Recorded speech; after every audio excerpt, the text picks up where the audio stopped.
And so back now to Philadelphia and Linda Howe. Linda, good evening. He says. Hi, Linda. Yes, hi. Can you hear me all right? I hear you just fine. Okay. I thought that I would start tonight updating that extraordinary story of the 1,700 missing cattle from Waurika, Oklahoma. Friday, I talked with both the sheriff and with the president of First Farmer National Bank there.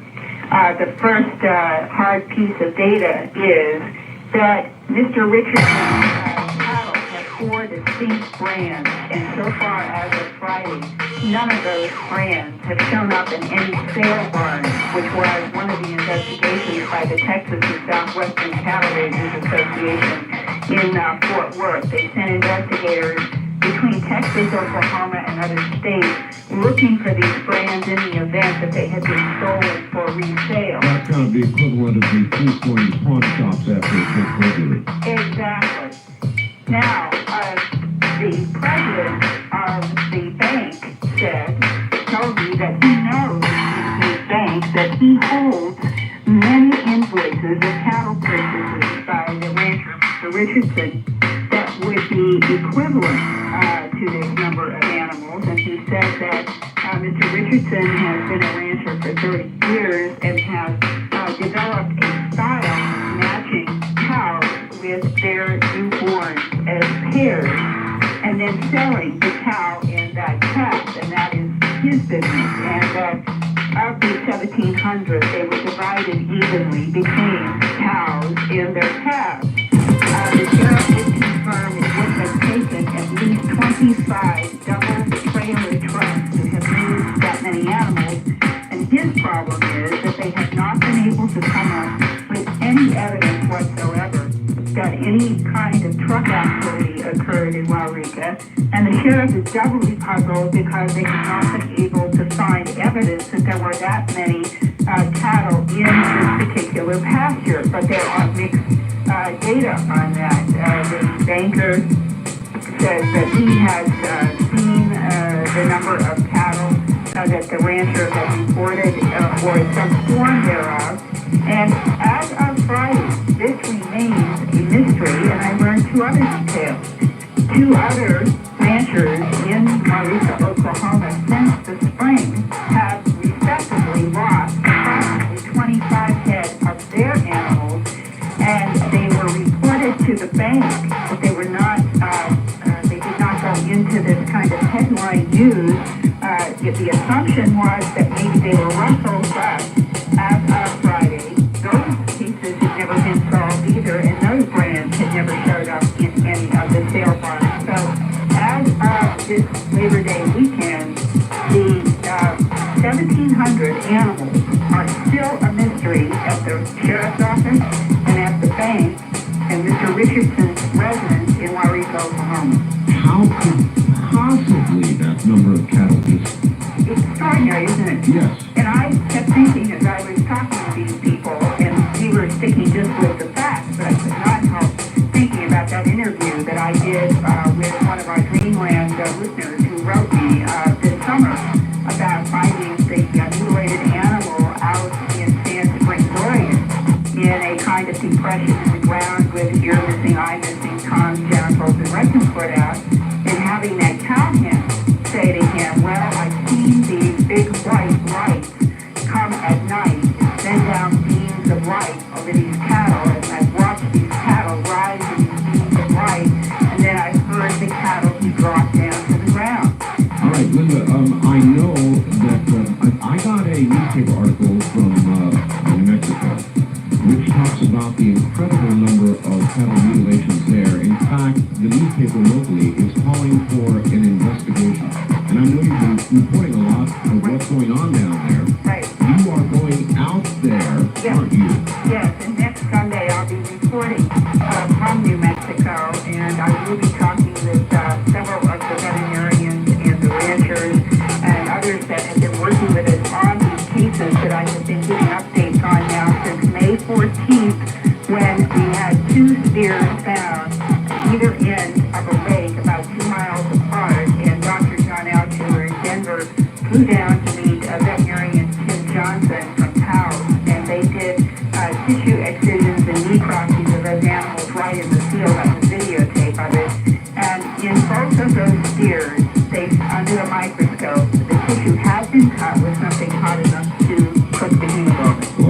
it is continuing to be an intense flurry of mutilations in northern New Mexico, and there's been a host of moving rights, unidentified rights sightings in southern Colorado. So who knows what I'm going to run into. But on this Labor Day weekend, as we are headed into the last quarter of 1994, I thought it would be valuable to go back to one of the most credible multiple eyewitness reports of unidentified aerial objects this entire year to date. It was March 8th, around 9:30 p.m. in Michigan. Dozens of 911 calls were being made to the police department in Holland City, Michigan. The police dispatcher recorded the calls and then phoned a National Weather Service radar operator to see if he could confirm the presence of anything in the sky. I have an audio tape done from the unaltered master tape at the police department in Holland City, Michigan. First, I would like you to hear one of the very first callers who described a circle of lights. Direct from the PD authorities. Have you heard anything about these lights that are flickering up here in what is it, east, southeast area? It's like these lights are way up in the sky. And we wondered if you heard anything about it. Oh, you really have to take a look. It's different. I've never seen anything like it. I don't know, it's strange. But it's right out east, southeast, and way up. And it's just a circle of a lot of different lights flickering. And it's different than the airplane either. Now, Wow. I'm going to play for you. That was obviously, Linda, after the sighting was going on, that's pretty exciting. Well, yes, and it goes on that this tape has many of the eyewitnesses.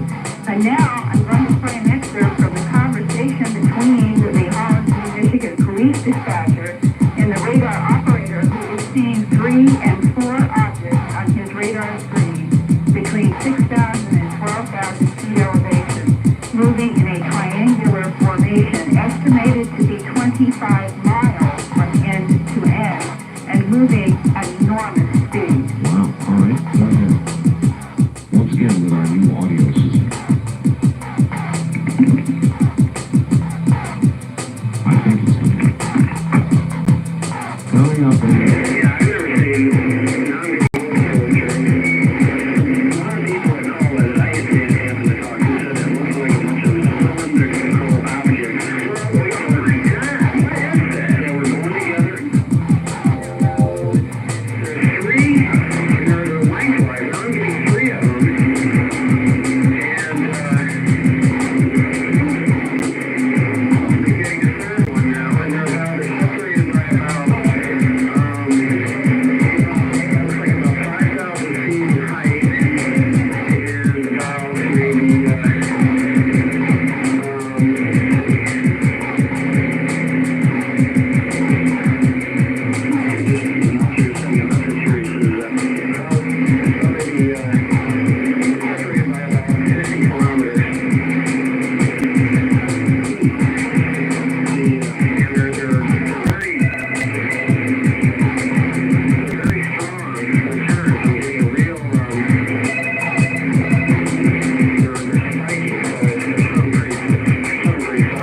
March 8, 1994 reports by dozens of Michigan residents, a policy of no comment ensued at the National Weather Service Office, which is a federally funded agency under the Department of Commerce. As always, Art, the question is raised.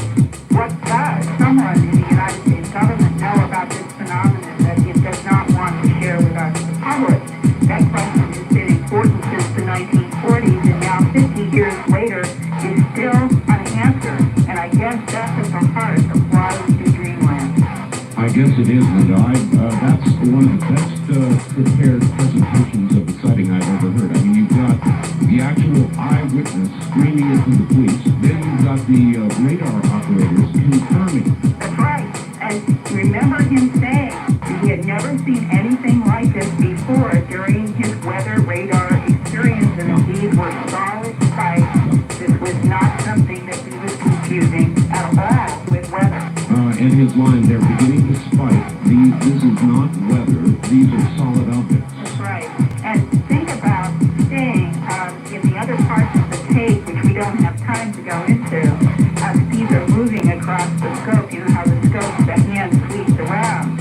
They were moving at such a rapid rate, and yet they were going in and out of this maintained triangular formation.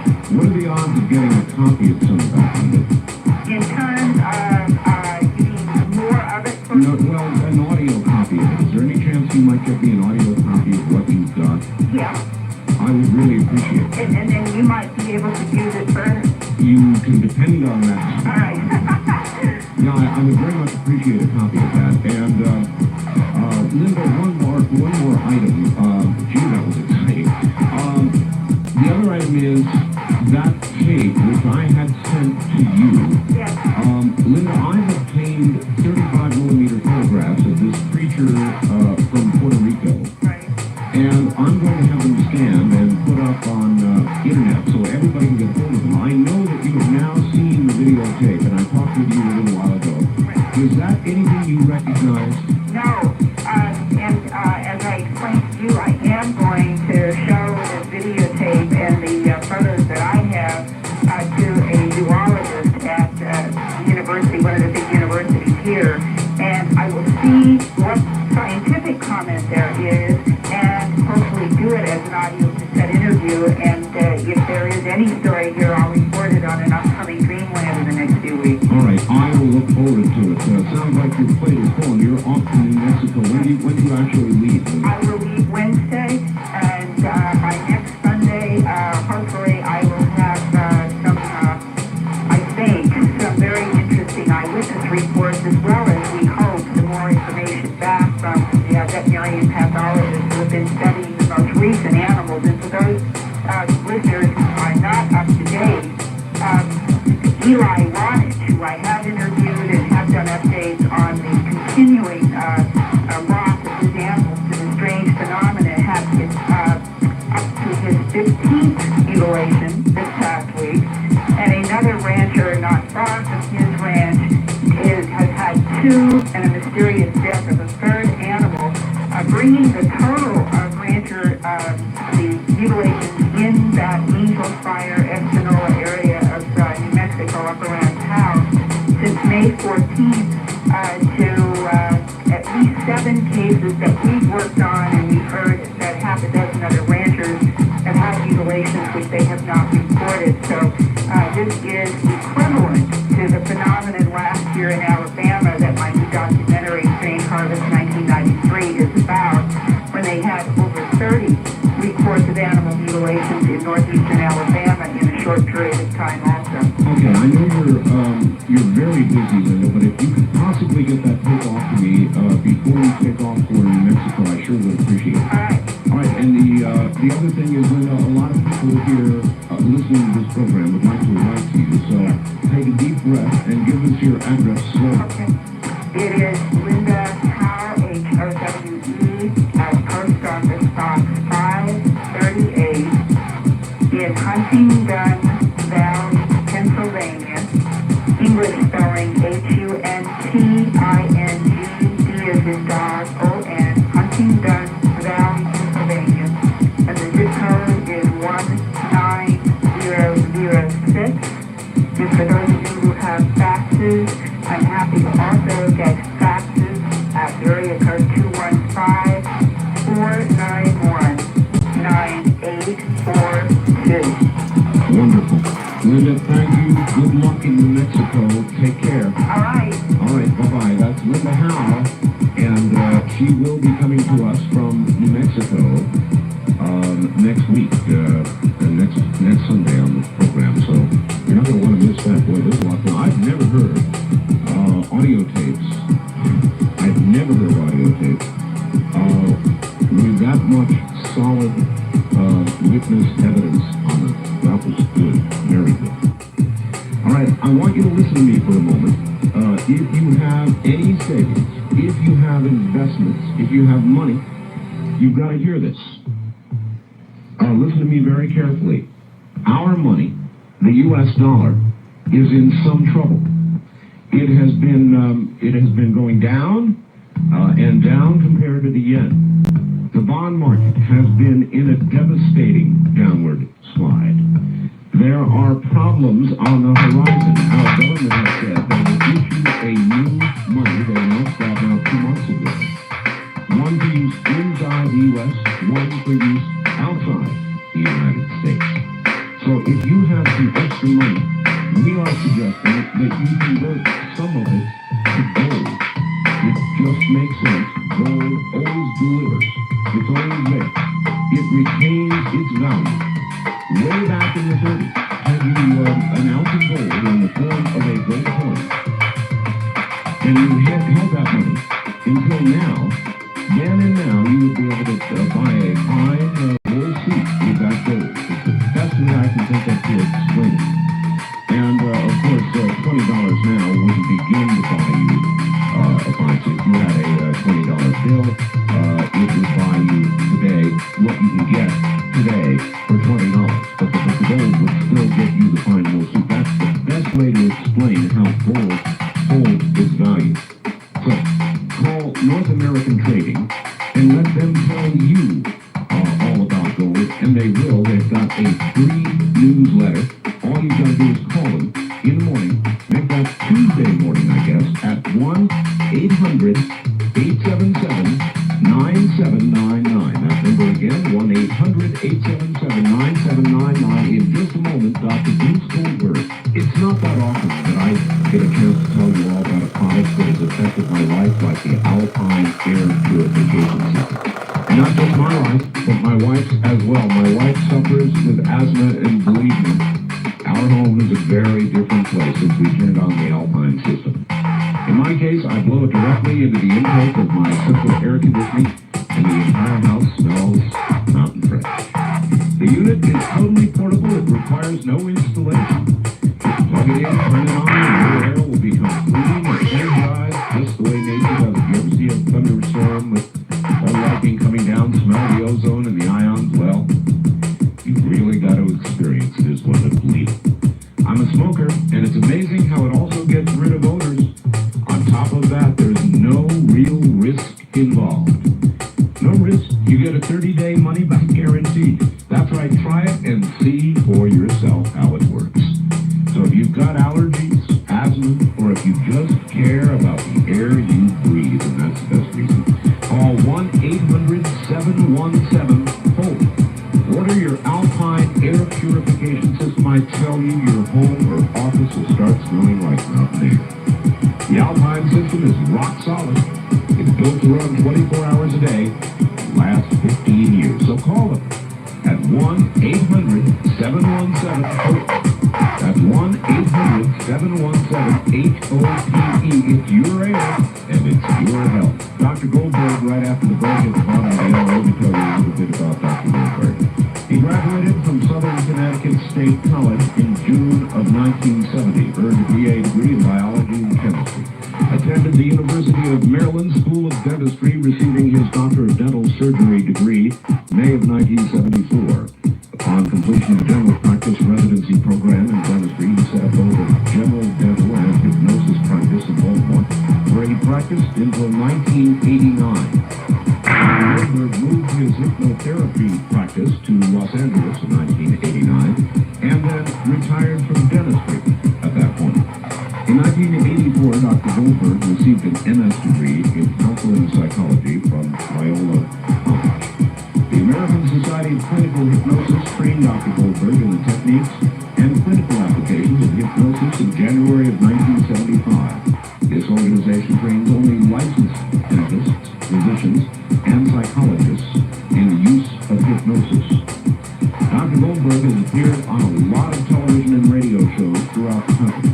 He's conducted live past life regressions on Donahue, Oprah, Joan Rivers, Regis, Kathy Lee, and other CNN stations. Through lectures, television and radio appearances, newspaper articles, including interviews in Time and the Washington Post, he's been able to educate many people as to the benefits of hypnosis. He's conducted more than 30,000 past life regressions and future life regressions since 1975, and none of his patients have ever been harmed through the use of these techniques. In addition, Dr. Goldberg distributes cassette tapes to teach people self-hypnosis and guide them into past and future lives. Dr. Goldberg gives lectures and seminars on hypnosis and regression and progression therapy as well. He is also a consultant to corporations, attorneys, and the local network media. So if you've ever wondered whether you lived before and may live again, this is going to be an evening you're not going to want to miss.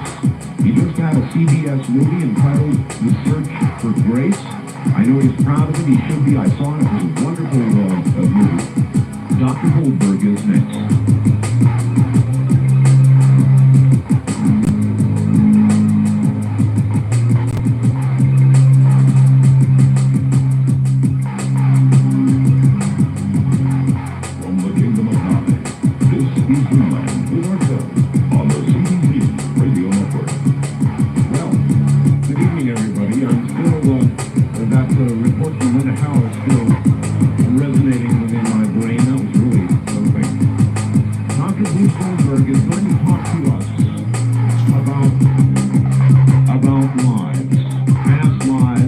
Future lives. The forward to his book, by the way, is by Raymond Moody, Dr. Moody, who has been a guest here any number of times. And this is an area of particular fascination for me, as many of you know. So now to Dr. Goldberg. Dr. Goldberg, are you there? I certainly am, Jim. It's a pleasure to reincarnate with you. Oh, yes, to reincarnate with us. This is what they call in football a three-peat. That's right. A lot of people, even though we warned them and promoted your movie, don't know about Search for Grace, The Search for Grace. Tell them about your movie and about that case, Doctor. Well, one of the criticisms that not only my work, but my colleagues have had over the years is that even though the clinical cases are very dramatic and very impressive, and of course that's my main purpose, people come to my Los Angeles office not to document lives, but to solve clinical issues. But they said, well, what? But can you prove it? Can you substantiate with evidence? And what I did was I had a case that was approached to me by a producer who wanted to do a movie for CBS, and I said, okay, so I went to my files, and there was a patient of mine that I worked with on the East Coast who I regressed her into 46 lives. And number 46 was a life that she lived in Buffalo, New York, as a woman who was, shall we say, a very disturbed woman, if you will, a woman who was unhappily married, and she was having numerous affairs on her husband, and finally she met up with the wrong guy at the wrong time, and he murdered her on May 17, 1927, Buffalo. Her name was Grace Doze, and she gave me about 3 dozen facts and trends, which were very specific, including her last name, where she lived, her mother's maiden name, her husband's occupation, where he worked, etc. And I did initial research just to check on the validity of it. And of course, newspapers report murders for the last couple of years or so. You always read about some, even if you're a Jane Doe. And in fact, they did have this case where the name was checked out, the few facts were checked out. So I then just did initial research, and I turned it over to CBS themselves, and they had an independent researcher verify the other material. As it turned out, out of about the 3 dozen facts he gave, not only were every one of them verified, with the exception of 2. 2 of the facts that he gave were in dispute, which of course was a problem but not a big problem. And the 2 looking back, what she said that she was 32 years old when she was murdered, and she was not looking forward to her 33rd birthday, and that her son's name was Cliff. Now, the newspaper reports that she was 30 years old, and they said that her son's name was Chester Jr., Chester being her husband's first name. But it turned out, doing the research, now New York being a closed state, you cannot just go into the Department of Public Health records and look at the birth certificate as you can in California and probably can in Nevada. What you have to do is you have to go to the governor's office, and you have to fill out a requisition slip, and you have to go to a big bureaucracy.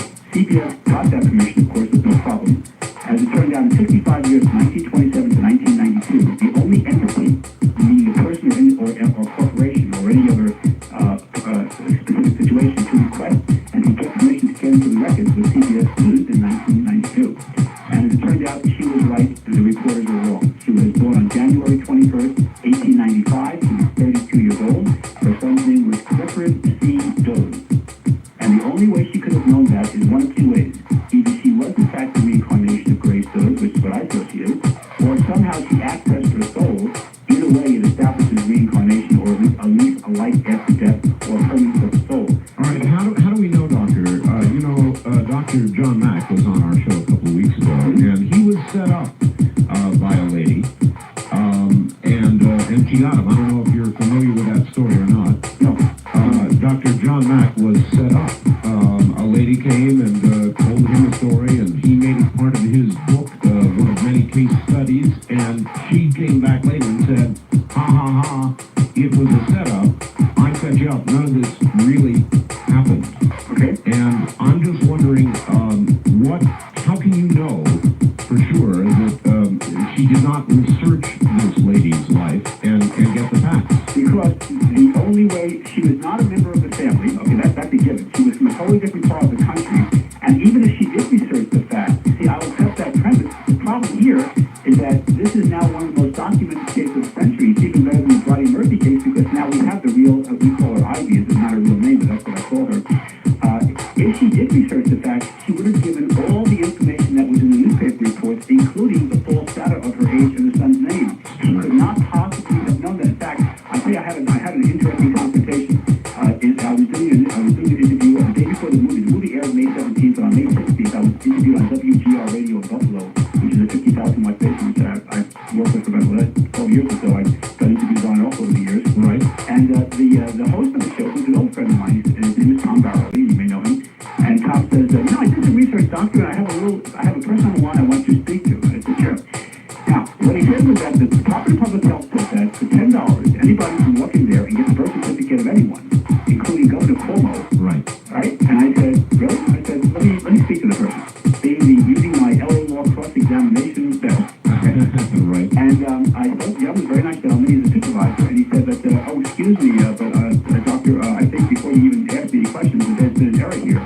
You see, Mr. Gowley spoke to one of my employees in reference to that, and my employee gave me the wrong information. You see, I am the supervisor, and any request for birth certificate goes to my office before they're released. Nobody, Jesus Christ, couldn't get a birth certificate without having a family member, being a family member, or having an absolute permission granted. There's no way that can get here without a request filled out, signed in triplicate, and filed in the Department of Public Health. Right. So what he did was totally validate the idea that she could not have possibly known. There's no way she could have known it. Not only that, what Grace knows, what people don't know unless they read in the book, is that this is a woman whose family disowned her. I mean, nobody wants, there's no pictures of her.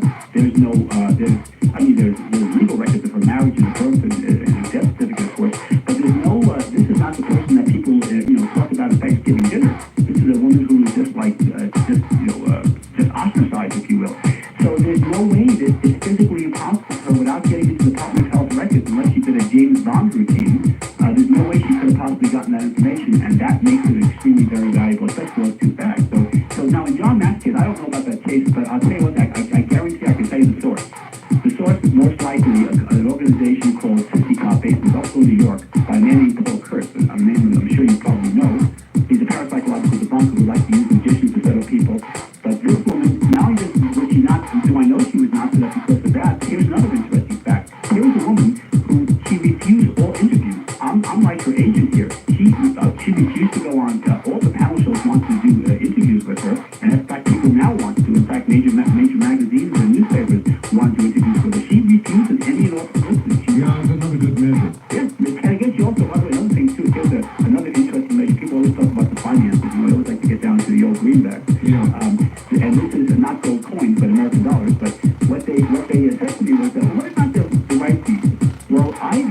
real Ivy, signed over the rights to me. She did not get a cent from this. In fact, her advice to me was prior to me dealing with CBS, she said, I want you, Dr. Goldberg, to get the message out in only the way you know how to do it, which means, of course, using the media for education and getting the point across as I am, well known to do. So here's a woman who got nothing out of it. Zero. I mean, nothing, no one knows who she is except for me. And in fact, I'll show you another validation, which is kind of indirect. I got a call from an attorney in Buffalo, New York, who called me about a few days after the movie aired. The granddaughters of Grace, who are alive, they're baby boomers, if you will. They had a contact attorney to get to contact me. They want to meet the real Ivy because they obviously believe that she is the reincarnation of their grandmother. And so I mean, here is an attorney and four granddaughters, one of which who looks exactly like the real Grace does, have already contacted me trying to get me to hook up with the real Ivy. So I mean, there's so much information coming up here. There's so many things that are happening that are just, there's nothing to disavow it. There's everything to support it. And like I say, what is the benefit? She has nothing to gain by it. So I mean, this is something that the research itself was very properly done and was done by an independent organization, not by me. And therefore, I mean, there's no way to disavow it. So I mean, this is not going to be a reincarnation of what Dr. John Maxwell is. All right, Doctor, I want to understand what launched you into this whole search in the first place. In other words, how did you get from retirement, dental retirement, to where you are now? What launched you into this search to find out about reincarnation? Okay, first, when you mentioned retirement from dentistry, which is true, although I do malpractice consulting, you have to understand your listeners who do not know me. I am a very young retired dentist. When I was going to college in the late 60s and dental school in the early 70s, 74, in the 60s, I was not interested in watching plays or the movie like Hair. I had no interest in reincarnation. I was a very straight biochemistry student at Connecticut State College in New Haven. So I had no interest whatsoever in any form of metaphysics until about 1972, when I took an astrology course. I started reading about astrology. And then I read the Bridey Murphy case. Maury Bernstein, we have become very good friends. Yes. But I read the Bridey Murphy case, and I found that as a scientist and clinician, I found that extremely interesting. And I think, I want to test this hypothesis. In dental school, I decided I wanted to use hypnosis for pain control and apprehension control, which is very important and excellent use in dentistry. And I used it for 13 years in my dental practice. However, I wanted to test the hypothesis while I was a resident being trained in Florida. I took a course by the American Society of Clinical Hypnosis, which, by the way, does not believe in any way except the concept of reincarnation. I mean, they're very hardline, very conservative, very straight-laced, and not reactionary group. And I shouldn't get my stimulation from them. And I was the very first patient I decided to put this on with a friend of mine. She was a graduate student at Florida State University in social work. And she went into 9 different lives, which I thought was interesting. Well, now, wait a minute. You said you decided to test it on one of your patients. What made you, was it the earlier research you had done? I mean, what culminated in, hey, I know hypnosis, I'm going to try this and I'm going to see if there's anything to it. That must have been quite a step. Actually, it really wasn't. I'll tell you why that wasn't such a big quantum leap. The quantum leap was deciding to do the hypnosis for dental purposes and to use it in my practice, which is what the American Society trained me to use it for. While I was being trained, one of the psychiatrists who was training me, he said to me, doctor, he said, you're a young doctor, just right out of dental school, and he said, most people take this course for PE units and they go home and they put a plaque on the wall and they talk to their grandchildren about it later on, but no one ever uses it. Very few ever use it. He says, you are very talented, you've got a great voice and technique, and you're very assertive, and you've got a lot of characteristics here that are ideal, so I want you to just know that from my perspective, I want you to use it in your practice. And I said, I drove hundreds of miles to take this class, and I didn't do it just to impress my wall with my other degrees. I said, I intend to use this very fully. So that was a very nice compliment. Yes. When I got back, though, so testing the hypothesis, you don't just read about hypnosis, you have to do it. It's a very clinical and very hands-on approach, if you will. So using hypnosis on this was admittedly a patient, she was a friend of mine, a colleague, if you will, later on. She said, look, if you're going to do hypnosis, why don't you do it with me? I think this is kind of fun. I'd like to try it. Just, it's relaxing. It's automatically a positive thing to do. So I think the worst I could do is just learn a few techniques, and, if I fail, whatever, it's a friend of mine. It's no harm, no foul, as they say. I would think anybody who would volunteer for it would automatically be considered to be a good prospect, wouldn't they? Well, she was open-minded, and what I didn't know until later on, until after working with her, was that she was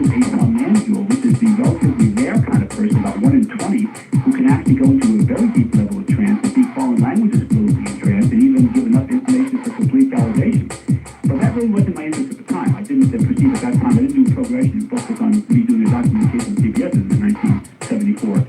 As it turned out, she went into these 9 different lives.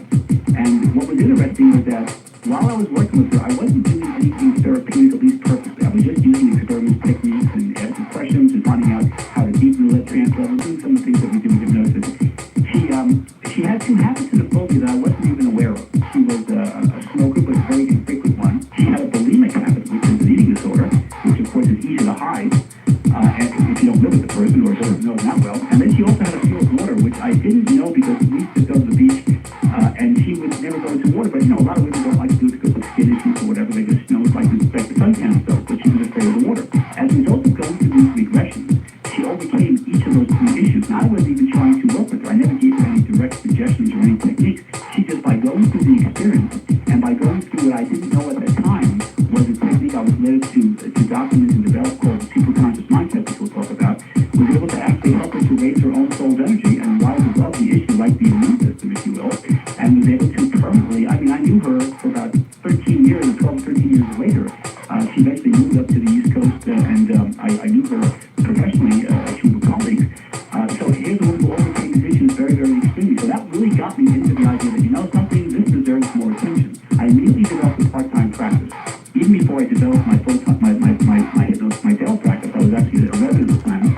And when I moved back to Baltimore to open up my dental office, I practiced dentistry only 2 years full-time and hypnotherapy part-time. Within 2 years, hypnotherapy was now my full-time practice, and dentistry was about 10 hours a week. So it was a very intense dedication and commitment very early to hypnotherapy. All right, something I really want to ask you about, and it's that moment. In other words, you may have heard, read, done research about people's prior lives and all the rest of it, but I doubt that it can compare to getting your first subject under and that moment when you realize you have led them into another life. It must have raised the hair on the back of your neck. Well, it did. What happened was that, what happened first in dealing with my colleague here, she went to, the life that she went through the first was a life in which she drowned on board a ship in about the early 1700s. And she went through the death experience, including the suffocation and everything that the helplessness and the hopelessness of drowning, what it means, which is not something that people, would want to think of how to spend a nice Sunday evening.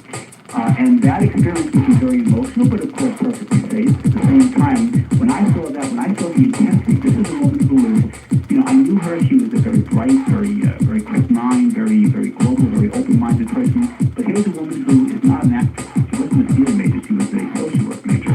And here she was going through these contortions, these intense things. And I said, boy, if this isn't real, then I'm gonna eat my proverbial hat. And as it turned out, this was very critical in an immediate relief of that particular phobia, which again I didn't know existed. And within about 3 or 4 days, when I saw her next, she was swimming in the ocean, not just watching it. And that was to me extremely impressive. I said, boy, this is like when the student is ready, the teacher will be there, and necessity is the mother of the proverbial invention. So in other words, you hope to get back on the horse and ride again. Basically, I like to think of myself as not really solving people's problems and curing people, but simply training them to do it themselves. And what I did with her was train her to access literally her higher self, as we talk about, and she was able to overcome these issues really mostly by herself, just using a little what I call karmic tweak, as I call it. But the effect upon me was dramatic in the sense that I thought to myself, whoa, this is like the light bulb going over your head, or Exactly. this is the thing that said to myself, I'm going to now devote more time to this, I'm going to check this out, and I'm going to do more and more of it. She referred a lot of her classmates to me and other people that she knew in town. So this was Tallahassee, Florida, which was Florida State University is like one of the major industries in town, if you will. And so I had instant practice, and I had a lot of experience and a lot of people to work with, and it just got more and more interesting, more and more therapeutic. All right, well, that's how it all happened. Hold on, Doctor, we'll be right back to you. My guest is Dr. Bruce Goldberg. He'll be back in a second. Do you have hard water? I certainly did. I have well water. Really good water, as a matter of fact, except it was hard, as well water would be. And it does a lot of predictable things. Decreases water pressure as it clogs your pipes. I don't know what you call it, junk. And it'll put spots on your glassware. You'll know you have it if you have that. Pour something soap and shampoo in the shower. You already know about all that. So if you have hard water, you know about it. It's scaling is what it's really called. Out at the end of the water pipe, I had a lot of it, and or at least some of it. And when they put through comes on, they said, look, in a few days it's going to start falling off, and sure enough, it did. I would never have advertised this had I not first used it. Then the scaling of the pipes broke out too, and then my water began to clear, and when it did, it was fantastic. And it is. This water is better for your skin, hair, food, clothes, appliances, car, pool, spas, whatever you got. It uses water. It's all done with space-age magnetic technology. That's GMX. It's a magnetic conditioning, water conditioning system. It's about $400 for the average resident. Comes with a 90-day money-back guarantee. If it does not do what we say it does, you get your money back. Simple as that. Call toll-free 1-800-400-1999. That's 1-800-400-1999. And now the Seagrain Company and the DL Digital Telephone. I spend a lot of time on the telephone, folks. Half my life, it seems. And so, of course, a portable telephone is just the ticket for me, except I couldn't stand normal portable telephones. Your neighbors interfere. You get home, click, disconnect. You know how they sound. I get them here on the air. You know how they sound. Usually they'll come in wishy. What does happen to us? Past lives, future lives. Are there rules to reincarnation? Is everybody reincarnated? What's the deal? Well, the deal is actually more fully explained. I'll summarize it for you. But in my older book, Past Lives, Future Lives, the Valentine publication, there's a chapter where I talk about what happens in between lives and how you choose your next life. And in fact, there are techniques and tapes that are available that people can actually go through that experience. I call that the superconscious and the soul plane. We can talk about that later too. So basically, what happens is that when the soul, you have to understand, the soul is equivalent to this radio signal. This radio signal is electromagnetic radiation. Television signal is also the same kind of radiation. It's harmless radiation. Yes. Right? And your soul is, and we've proven this scientifically over many years, the soul is in fact electromagnetic radiation. We can photograph it, we can weigh it, we can prove it exists. Wait a minute, you're running too fast. We can weigh the soul? Well, interesting, there's a man named McDougall in the early part of the century who did a study where he had people on these, they had signed permission for this. He had these on these very large analytical balances. When I was studying chemistry, we used to use these very fine balances to measure very small weights of matter, solids.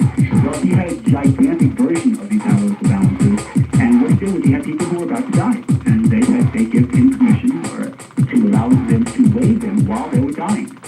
And what happened was that at the moment of death, on the expiration, and of course they were hooked up with various machines that could show them they actually physically caused the spirit, as we call it, who died. Yes. There was about a 3/4 of an ounce of difference in the weight. Oh my. And that was actually quite a reliable study. I've heard of this, and so you're telling me that was a real study. Oh yeah. McDougall was a very qualified man. Well, what happened to that data? Well, the data's around. The study was done about 1913, so scientists today, nobody has decided to replicate that recently that I know of. Why not? Well, you have to understand we're dealing with a litigious society, and how many people it's harder to get bodies of cadavers to medical school, let alone people who talk about balance. Right, would you lie here while you die, please? I don't think you don't see too many ads in the paper. Please sign up and call the Google 1-800-DEAD. Do you know how many individuals were involved in that study? I really don't. I read the original study years ago, about 20 years ago, but it was a study that was done, I believe it was done in Duke, but I'll have to double check. Anyway, it can be searched. That's incredible. All right, we're at the top, so I've got to pause here. Dr. Bruce Goldberg is my guest. Past lives, future lives. That incidentally, title of the book he's also written. We'll be back.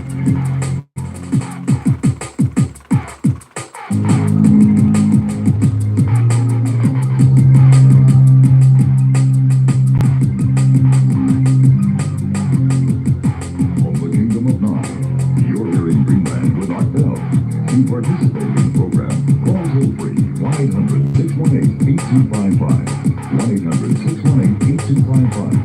First time callers, area code 702-727-1222. Or the wildcard line at 702-727-1295. This is the CDC Radio Net. Good evening to all you 3/4 of an ounce types. Maybe some of them. I wonder if it varies around. Some have more soul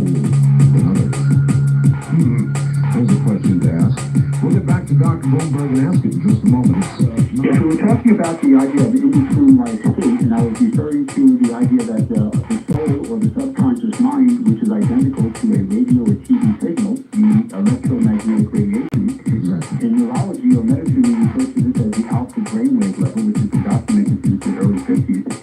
Well, as it turns out, what happens is that there is a rather standard scenario that occurs during the in-between life experience.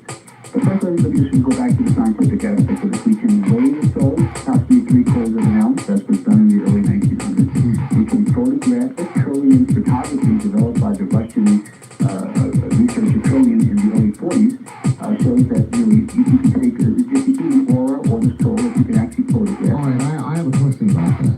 What is Kirlian photography actually taking a picture of? In other words, I can imagine the human body would have an aura of thermal energy around it, or even some kind of very weak electromagnetic energy.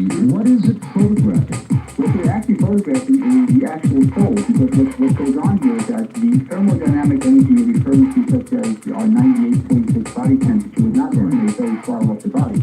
No, it Kirlian really. photography shows that when the animal, human or lower animal or even plant, is excited, there's a dramatic increase in the aura around the body. You can't do that with thermodynamic or with the electromagnetic, like the gravity on the earth doesn't change very much. You know? All right, then my question is, what force, well, you're going to say the force of the soul, what force is it actually measuring? Scientifically, it's got to be seen something we can measure. Electromagnetic radiation is worth measuring.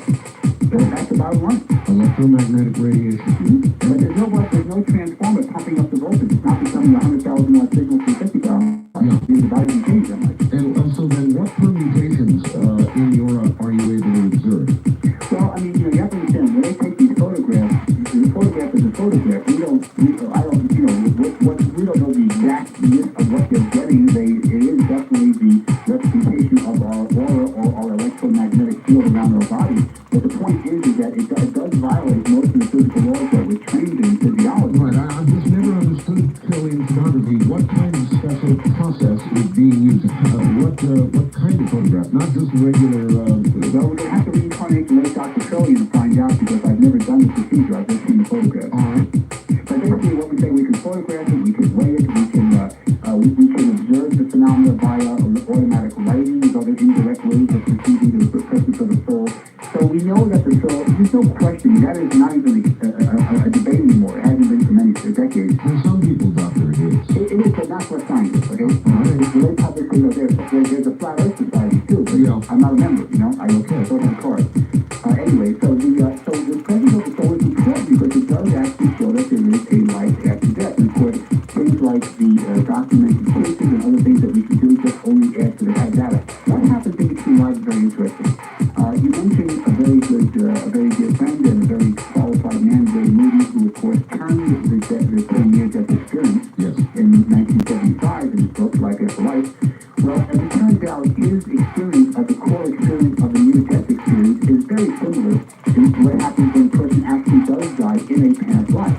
What they do is they do go through the tunnel field, most of them do. There's a variation, but there's a core experience there. They do have the presence of light and colors and sometimes sounds. They do have the presence of a guardian angel, if you will, a loved entity. It might be an image of a Christ or another religious leader. It might be an image of a grandparent or some other person that they've known who's on the other side. They do have this feeling of empowerment, of peace, of feeling some physical, whatever they were suffering from, whether it be a heart attack or a spear in the chest, whatever it may be. And of course, they're always perfectly safe when they do this. Now, what happens in between the mechanism now? Well, again, I want to stop you for a second. I saw a couple of physicians. I think it was, I don't know, CBS or some network recently did something on the near-death experience. Okay. They had physicians who came on presenting the other side, saying, look, the brain has synapses. As the brain dies, it dies from the outside, rushing toward the center, so we are not surprised that people who are dying see a bright white light that gets smaller and smaller and more intense as the outer portions of the brain die. How would you counter that? Well, I would counter it very simply, and I would counter it not only with the work of Ray Moody, but also with a very good colleague and a mutual friend of ours, Dr. Kenneth Serene from the University of Connecticut, who wrote a book in 1980 which no one seems to have ever heard of, called Life to Death. It's a great book, but it's very technical. here is that, you see, what Dr. Ring reported, and Dr. Ring didn't really report this that much until later on. Ring was the one who really focused on the idea of precognitions as a characteristic of near-death experience. What happened was that Dr. Ring would report in his book, and subsequent books afterwards, that people would have these premonitions of future events, and they were documented. They logged them in little computers. They kept registries of these. And these people would not only perceive them at the corner of a room, they would see the dials of what their blood pressure was when they're having a near-death experience, which of course they can't see when you're lying on your bed with no R. But they also would report their cousin getting in a car accident 3 weeks in, and things like that. That were actually documented. Now, I know it was a woman that was on this network site, so I saw it myself, and I understand her callousness and her mentality, but she also has a reputation of being very hard-nosed anti-parapsychology. She has to understand there's no such thing as an objective opinion. What you can't describe, though, what you can't explain, she was dealing with neurophysiology, which I have a background, and I understand what she was saying, but you can't explain the precognition, or what I call progression, in translate future-wise, where these events actually come true. They do not come true when people are out of this near-death experience in the normal way. She said, we're not talking about psychics or sensitives or people who have that experience. We're talking about only people who have this experience as a result of the near-death experience. Okay. And so therefore, that seems again indirect but very substantial evidence. Anyway, they go through, there are various different procedures. Everybody has their own mentality. For example, in Past Life Visualize, I described a talk show host from local who's now in New York, Harry Martin is now at WABC in New York, who went to this like dome experience where he achieved his next life. He was in like a dome experience and almost the equivalent of a network headquarters where you have monitors showing all your past lives, your future options, and then he would have his masters and guides, his higher self would be there, his departed relatives would be there, all kinds of advice as to what to choose in his next life. Other people might report being on the Himalaya mountaintops or wherever you feel comfortable with what you're given, but there isn't in between life stage where you are accessing what we call your higher self, which I see is very important for the therapeutic components of what I do. All right, I've got to touch on it. Religion is going to mix into all of this for a lot of people, and so I would ask you, is there any report that these people give of a review, a judgment of any sort with regard to the life that's lived? You know, it's very interesting. That question has come up in the past, and I tell you, I don't know anybody in the world that has the experience I have doing over 30,000 regressions on 10,000 individual people in 20 years. And I have never had that. I've never had anybody ever report to me what you're calling the judgment or the judgment day, if you will. What they get is a very objective overview of what they've done, and not focusing in on their faults, but simply, okay, now this is what you've done, and this is what needs to be done, and this is what your options are, and what do you want to do? That's a kind of a judgment, though, isn't it? Not really. A judgment to me is when you are bad, you go to hell, you go to heaven, you go to purgatory. That's judgment. Well, yeah, but maybe we are in the end required to, in effect, judge ourselves. Well, you could only say, let you not, let you be judged. But what I'm saying is that there isn't the idea of somebody, some white-bearded, white-sheeted person with pointing fingers, so to speak. Yeah. It's a very objective, very beautiful, peaceful, ethereal experience that's described in various different forms, but that seems to be the bottom line when you have this overview. So I call it global assessment. And this is done from what we call the soul plane. I describe the various plane concepts in Past Life Visualize. For those of you who listen to the research in more detail, this is basically gotten from metaphysical literature. But basically, they are a different dimension, if you will, where there are no physical laws as we know it. Anytime you read, you're going to explain, even in a near-death experience, assuming that you're going to what we call the astral plane or the next highest plane, there are no physical laws as we know it. In fact, there is a space-time continuum, which means that past, present, and future are all simultaneous, which is more fully explained in the new book, The Search for Grace, which is just hot off the presses, published by Imprint Publishing, and it's just out now. And what I'm trying to say is you have a way where you have the choice. It's not like when people say, I have bad karma, so that's why I've done what I've done. That's what I call the karmic cop-out, or the excuse writers, as they call it. And to me, that I will always confront, as you know me, I'm not exactly a shy person. And I will always say, look, you choose this. You may have made some mistakes, or maybe you didn't follow the path that you wanted to do, but you can always correct it. There are very few things in life that you really can correct. In fact, quantum physics, which is the basis of the field, says that our thoughts create the reality. Therefore, the only thing that we know in the universe, and I'm even sure of this, is there's only one mind out there, and that is your mind, or my mind, or your listener's mind. We don't know there's any other mind out there. We don't know what else even exists in reality, but we do know there right, a quick technical question about this plane. When you're on this plane, I take it you have a kind of consciousness, and your consciousness is a product of the life just lived, and you retain that until the moment you make your choice about the next? You actually retain, not only do you retain the life of which you just lived, but you also, this is what we call your ultimate consciousness, which is, by the way, a constant in quantum physics equations. That's how scientific it is. You have a consciousness and an awareness of all your past lives, all your key lives, all your parallel frequencies, and all the possible combinations and permutations for you to select from. It is a global menu. Wow. And so this is why there's no excuse by any succession. Now, people can always deny things and use their defense mechanisms as people want to do. But the point of my therapy is to get people beyond the defense mechanisms. Doctor, while you're on that plane, it seems to me that almost, for some people, might be considered to be an eternal hell. That is, sentenced to live life after life after life after life. Well, actually, you have the right point for the wrong term. The eternal hell that people would describe, this is going to offend certain people, and I'm not running for office. Basically, according to my research and my experience, and again, it is voluminous, the hell that we talk about and people have related to is really the Earth plane. What you're living in right now is the hell. There's nothing below the Earth plane, no matter how you slice it. I've never had any evidence of anything below the Earth plane. Put another way, this is as bad as it gets. Right, as you allow it to be, because you can always improve things. I mean, I have traumatic cases that are reported in both books. I mean, Ivy, here's a woman, let's just deal with Ivy for a moment. The real Ivy was murdered by the same man 20 times in 46 lives. He tried to murder her on 3 different occasions in her current life, and had she not have gone through this experience, she probably would be belly up or face down in her 21st experience of being killed by this man that we call Johnny in this life and Jacob in the 1927 Buffalo life. So here's a woman who is constantly, the hell with simply being murdered by this guy, the victimization and the karmic retribution, if you will, of not learning the lesson of finally standing up to your rights and getting on with your life and removing this obsession, obsessive compulsive disorder is what we call it, and to rise above this. And that was really the whole point of the book. See, The Search for Grace book, the reason why that is very different from Past Life, Future Life, is because The Search for Grace not only is a documented case that's fully documented, but it also reads as a non-fiction murder mystery. The Buffalo Police Department today consider the Grace Hill case an unsolved murder. And I had a very nice conversation with a man named Sandy Constantino, who was the Tonawanda witch who was actually murdered, the chief of detectives. And he, this was in 1992, and he said to me, well, doctor, we know who the murderer was. He's a history aficionado. And I said, Sandy, you know who it is? Go ahead, who is it? Knowing police brutality, since I'm a forensic consultant, I knew he would assume he was a husband.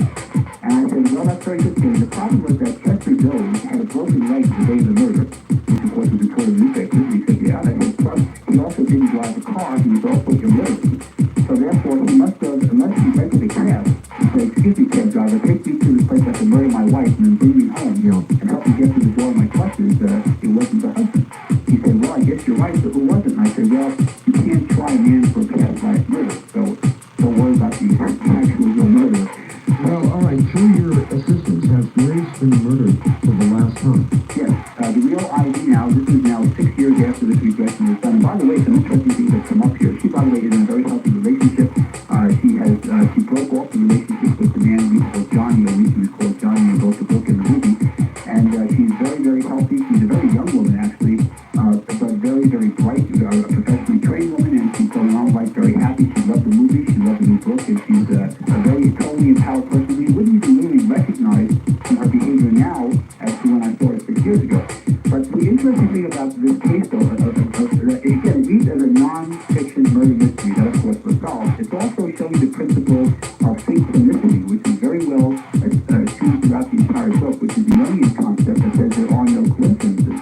And what was synchronistic about this case was not only the fact that she was hooked up with me, but that CBS, the network itself, was actually introduced us indirectly, including the writer of the movie, over a 10-year period of time that I wasn't aware until long after the fact. So it was a very, very kind of an unusual circumstance that led us to all get together, where not only she was able to resolve the issues, but also this was able to be dramatized in a relatively accurate form on May 17th. By the way, to the benefit of your listeners, if they saw the movie, the 11 o'clock news after the movie did show me on a real clip showing an actual regression of one of my other patients, and some of your listeners may have also seen me on the Jerry Springer show that was aired in January, where he was taken into both a past and future past life, he shared a life where he was actually helped by his current life daughter. So there was a karmic tie with his past life experience in medieval England. But again, the point of all this is that this is a case where you have karmic ties, relationships. We know each other in past lives. We know the significant people in our lives. Victimization, which is always the issue I deal with. The idea of relationship ties, of empowerment, of overcoming issues. It doesn't matter what the issue is, as long as it's humanly possible and the patient is motivated, anything can be accomplished. And by the way, another theological reference here. In the movie, the very end of the movie, they showed the Will Grace goes being buried, and the marker on the grave says, "You shall be born again," which was a really not quite exact quote from John chapter 3, verse 7. The real quote is, "You must be born again." And on May 15, 1994, 2 days prior to the airing of the movie, Alice Ayres, the writer, and myself placed a marker on the real Grace Dover's grave, which was unmarked for 65 years, and in fact, that is there now. The movie was also aired synchronistically and not with intent. The network didn't do it for that reason. It was aired exactly 67 years to the day of her death. And not only that, but it aired to the hour because she was killed, murdered, apparently, according to the coroner's report, at approximately 10 p.m. Eastern Time, Eastern Standard Time, and the movie was aired between 9 and 11 p.m. on May 17th of this year, so it was the exact moment that she died. Okay, I'm curious. What has the reaction of the movie been like? Have you had a lot of people coming forward to you saying, "Oh my God, this is what I need. I need to talk to Dr. Goldberg. I need to get this or that worked out." What's the reaction been? Well, the reaction has been unbelievably positive. I mean, I'm even surprised, and I've been a television consultant for 15 years. When you're on the 11 o'clock news nationwide, you're going to get a variety of responses. Right now, what I got was my secretary has not logged in any calls of people saying, "You're a jerk, I hate you, goodbye," or, "You're the devil reincarnate." I haven't gotten those. So most of those people wouldn't call me anyway. But what I've gotten was a vociferous response of very, very nice people who, of course, want the therapy and want the experiences. What's very interesting about this is that this is what I want to talk about now for a few minutes. What I said on the news, and this is a 3-minute clip that went nationwide, and I know you saw it in Las Vegas. Yes. What happened is I discussed, if you can call the news clip, I discussed accessing the higher self, the superconscious mind level, perceiving the soul's awareness, perceiving the past and future lives, being able to change your future by empowerment. And what people responded to, as lovely as they were, and was so appreciative, this is one reason why I did it, was that they said, "Doctor, I've never in my entire life ever watched the 11 o'clock news and had somebody talk about the superconscious mind on the 11 o'clock news."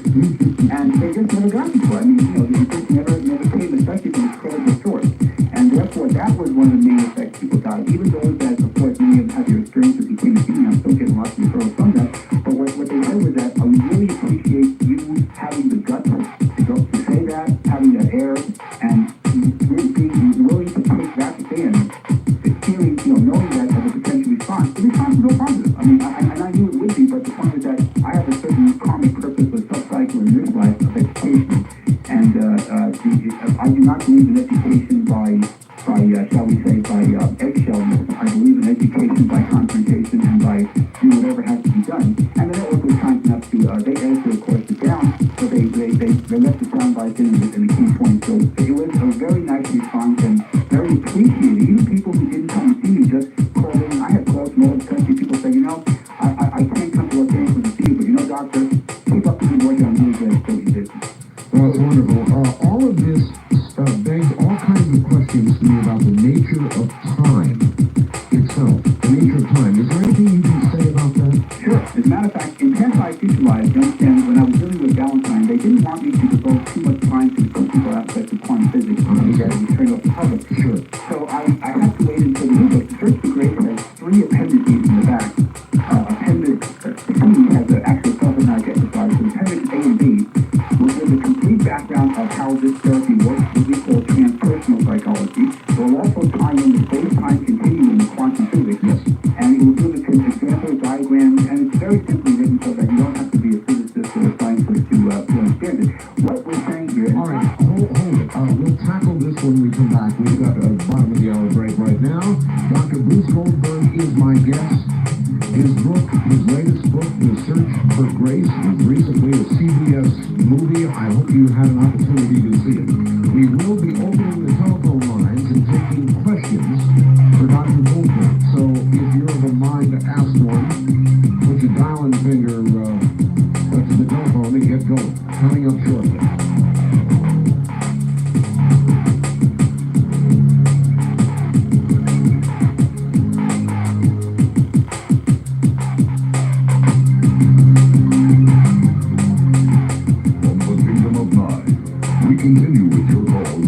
Land with Art Bell.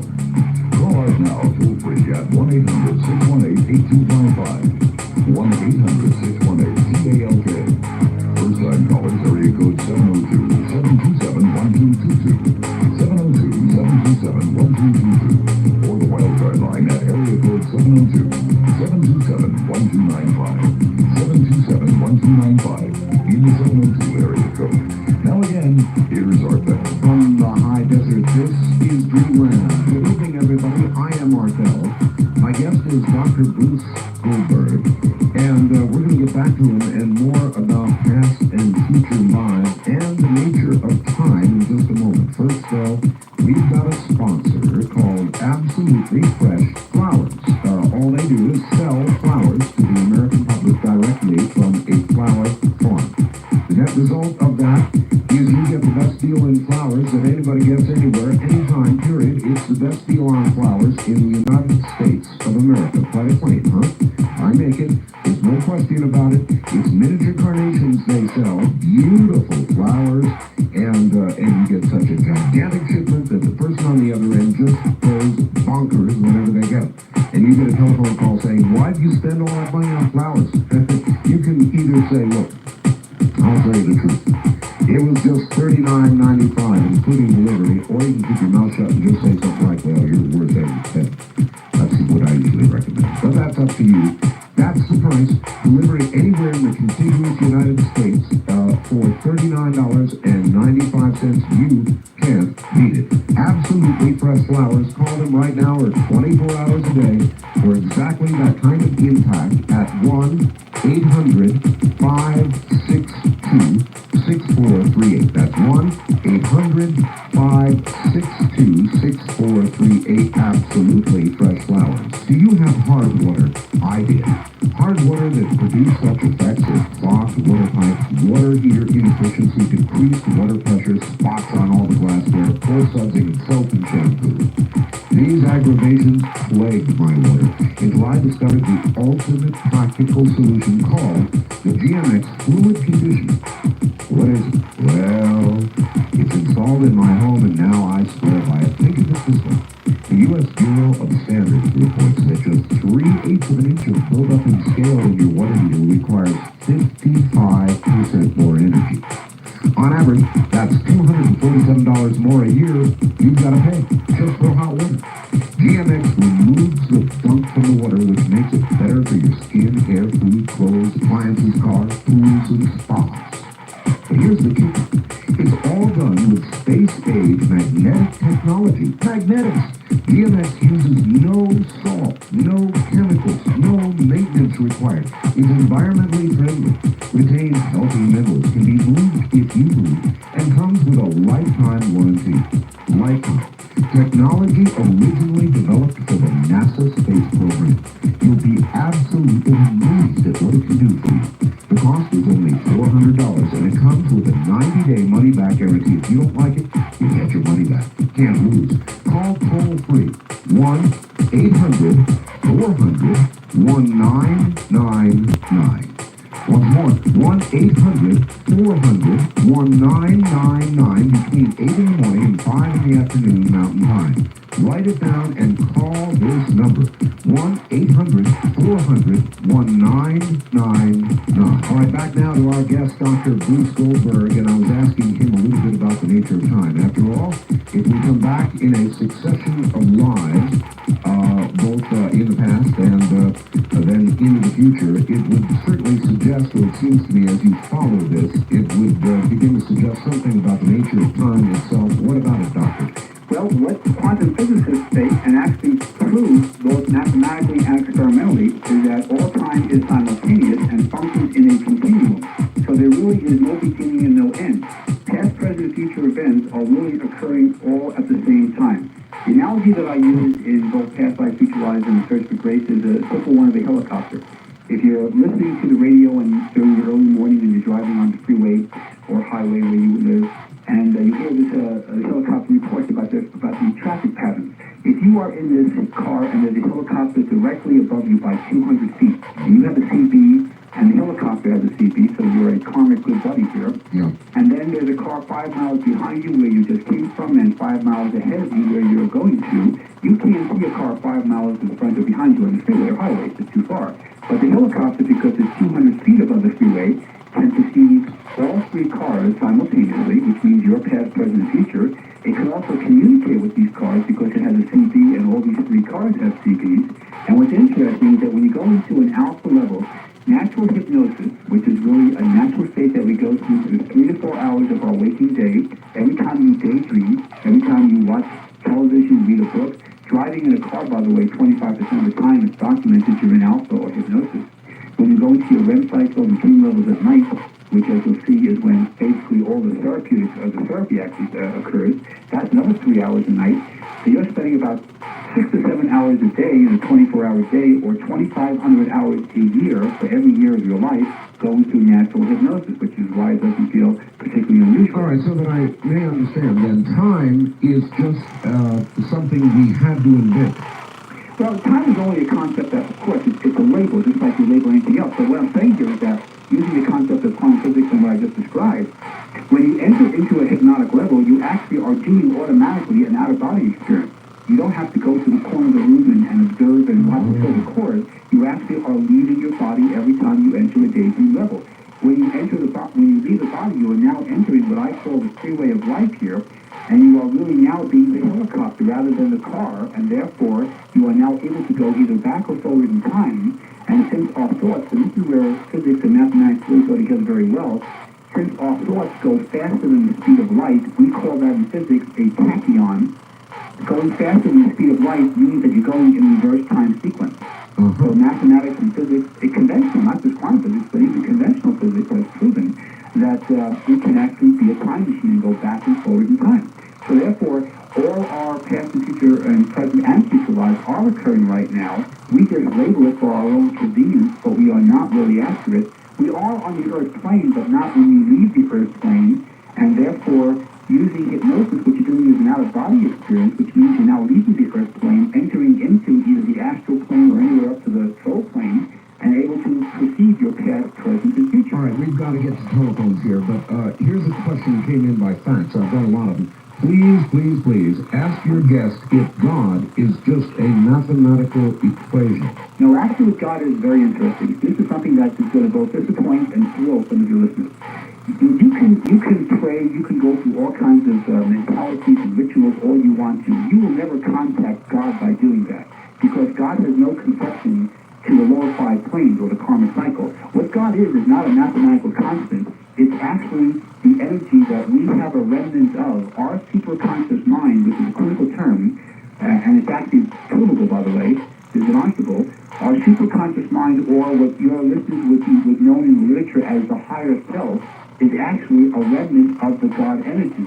The only time you're ever going to meet the God energy is when you are perfect, when you ascend into the higher planes and go to either whatever you believe in, whether it be the 13th plane, the all that is, nameless plane. There's all kinds of names for it. Those are all man-made, if you will.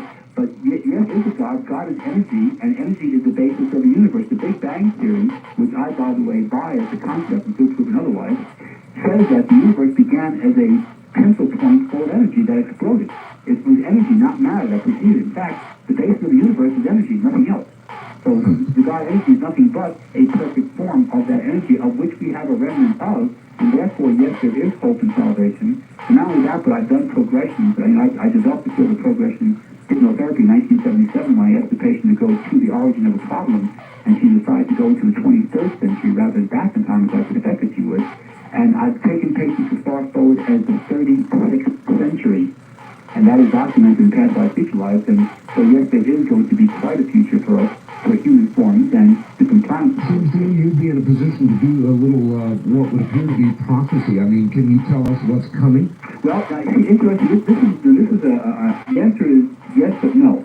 I am not going to prophesize about anything, because what I try to demonstrate more so in Search for Grace now, rather than past life, future life, because I didn't really have that much time to do it there, is that there are not just one future, but there are parallel universes out there. So to make it simple, even though there's an infinite number of parallel dimensions, which was, by the way, demonstrated in Princeton University in 1957 by a man named Hugh Everett III, who received his PhD in quantum mechanics, which is the actual technical name of quantum physics, in Princeton, and Princeton is not exactly a matchstick university. Right.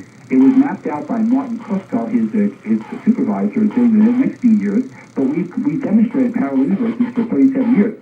Now, what this shows is that, let's say, to keep it simple, from experience of doing 17 years, you and I and everybody out there has at least 5 major groupings of different futures. We call them frequencies. Let's say frequencies 1 through 5. And let's say that you are on frequency 1 right now, but your best frequency is number 4. If you were then to perceive all 5 frequencies, which is what I do in my Los Angeles office, and by the way, your listeners can do that via tape, which I'll talk about later, then you can switch tracks and go to number 4. So if I were to give you some scenario and say, well, 1999, this is going to happen, that will happen on a certain frequency, but not necessarily the one in which you are on. Well, that's fascinating. Let me tell you why that's fascinating. I've had a lot of people who do prophecy, and most of them say, Doctor, this is a future. It does not have to be this way, or there are alternatives to it. And almost to the person, they always say that. And that kind of coincides with what you're saying about the way it... What they're doing is they're reading books like mine and books by Fritz Kappa and books by Fred Alan Wolf and books on quantum mechanics, and what they're doing is being very educated. I'm glad you had that experience because I don't. Most of the people that I have known and I have checked out, I feel like the reincarnation of Houdini half the time, but most of the psychics and channels and mediums that I've checked out, especially in Southern California, have, shall we say, not weathered well with the test. And they have tried to become very, well, this is the future, I see it, and that's it, and everything, that, and they don't really get it. So I'm glad to see there's another end of the spectrum. But yes, there's always what we call a plastic future, which I described in the back of The Search for Grace, in Appendix A. And what I'm saying here is that, and this is not me, but the quantum physicists saying that there are also, so therefore, somebody who wants to give a prophecy, when you see shows like recently Encounters on Fox and the Ancient Prophecy on NBC, when they showed about how the Bruce Goldberg, hi. Hello there. Boy, ring, ring, ring, and then they're not there. On the wild card line, you're on the air with Dr. Goldberg. Hello. Hi, this is Jim and Chico. Listen to K-Pay. Yes, Jim. Years ago, I had an encounter with a ghost. What are those exactly? Well, the ghosts or poltergeists are actually astral bodies. When you die or clinically cross into spirit, that's the term that we use, you now become a less material form of body that we call an astral body. So what you're getting are the different planes. In that astral dimension or astral plane, there are no physicals as we know. So now what you see is a body that actually represents the space-time continuum. That's what people call ghosts. Doctor, while we're on the subject of ghosts, I've got some pictures of ghosts. The doggonest thing I've ever seen. I consider them to be legitimate. One partially materialized, and another of a group of people in period dress, taken recently, mostly materialized. They'll stand the hair on the back of your head up. Do you think that's possible? Oh, yes. As a matter of fact, ghost photography was actually developed by such people as Hans Holzer about 30 years ago, and I've known some people on the East Coast who do that. There's also something called electronic voice phenomena, where you can have a regular tape recorder and go by a cemetery or even an older house that's been around, say, for 50, 60 years, and you can actually get voices of people of ghosts or poltergeists that are actually living in that house. So this is a phenomenon that's very well documented. And in fact, I've seen some of the photos. I know Hans Holzer. I've seen some of the photos myself, and yes, they will raise the hair on the back of your neck. Yes. And they are. What's even more significant are the apparitions that are perceived. There's a woman who died in Chicago by this cemetery or by this large gated house, and she appears every so often, next number of years. There are many stories of that, many well documented, also that have been documented by TV cameras as well as by Polaroid films, which you can't, fudge real well if you know the UFO literature. That's right. I'm referring to Gulfstream and other cases. So therefore, these are very impressive evidence. What's most impressive, though... All right, I am going to... Listen, Doctor, I'm going to get you copies of some very impressive photographs, clear 35mm photographs. I would absolutely love to see them. All right, good. On the toll-free line, you're on the air with Dr. Bruce Goldberg. Where are you calling from, please? I'm calling from Oregon. Oregon, yes, sir. Go ahead. Turn your radio off. Turn my radio off. Turn your radio off. It's off. All right, go ahead. You're on the air. No? You're going to go ahead, sir, or should I move on to another call? No, I'm on. All right, go. I want to tell you, my father died soon after I had an opportunity to go to England, and my father appeared to me. I did not dare open my eyes, but he was there. And he said, you know, you've already been a nice guy. Just take care of your mother. And I was, like I said, I was afraid to open my eyes, but he was there. Were you very close with your father? Yes. Because you see, I tell you why I asked that, because a poltergeist or someone who's recently crossed into spirit will usually communicate only with one member of the family. They may communicate with others, but they usually pick the person they feel closest to relay their last messages or their advice or their presence that they are going on to a bigger place. And obviously he chose you rather than your mother. Did she have this experience? No, he's not there now. He's not there. But probably didn't, so he probably chose him. So this is very common. People, one of the things I deal with in my work